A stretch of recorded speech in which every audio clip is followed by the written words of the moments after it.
Jonna. How are you? Well, thank you. And you, everything is going well?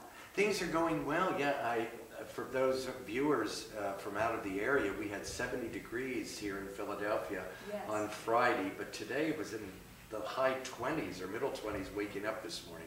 So we're on a roller coaster here. I think so. I know these 70-degree days are kind of a tease. That's right. And you being a Californian, it kind of really, you like it, I'm sure. I do, although I think I'd rather just have it stay cold and then once it gets warm, decide to stay warm. Exactly. That's right. Make up your mind. Amen. Amen.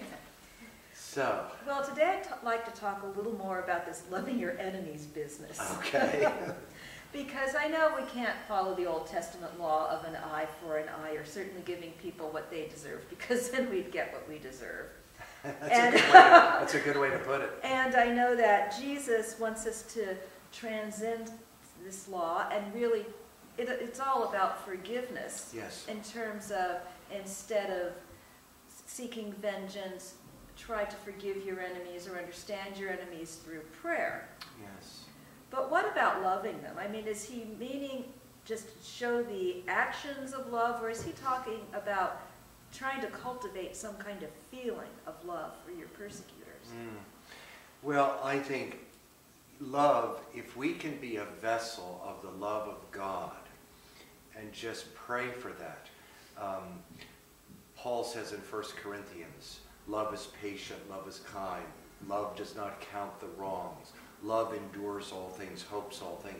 That type of spiritual love you and I can't manufacture. So if we can be a conduit of loving a person, the enemy, in that way, I believe that the enemy, the person who has regarded us as an enemy, or one we recognize as an enemy, can have a transformation start to occur in his or her life. Whether we ever get to a feeling level that our heart is touched by this person's reality, I don't know. I mean, you and I know that could certainly be a possibility. Yes.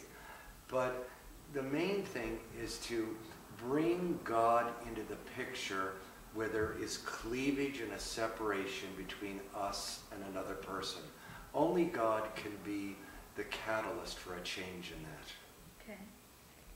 That makes sense. So it's really our discipline. It's a discipline for us. It is a discipline. To love our enemy, and then we really let God take care of the rest of it. Exactly. And I, you know, it's hard to love your enemy. It's hard to pray for your enemies. But as I said in my sermon, if we're willing to ask God to give us the grace to pray, and we know we need to do that, it does change things. Yes. It does change our viewpoint of such a person.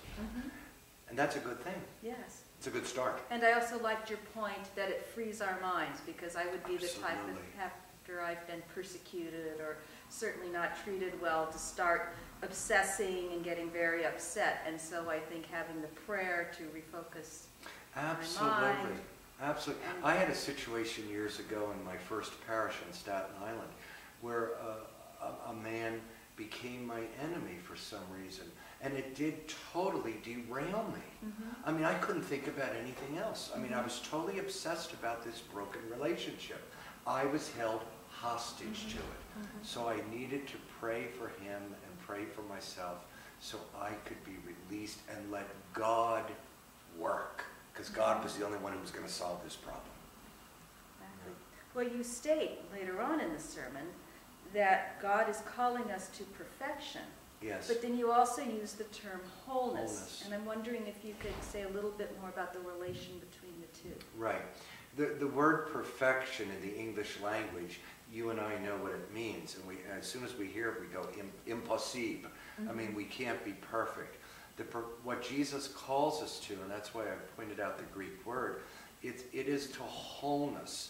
Jesus wants us to know ourselves, to come to ourselves. And by coming to ourselves and knowing ourselves, then room is created for God. The prodigal son, when he went and squandered his fortune, it says in the Revised Standard Version, when he came to himself. Mhm. He said, I will return to my Father and say, Father, I've sinned against thee. You and I, the whole idea of wholeness is to come to a knowledge of ourselves and how ourself relates to God. That's what perfection means in the Christian gospel. Okay, great. Well, thank you so much, Bishop. You're welcome. Thanks, John.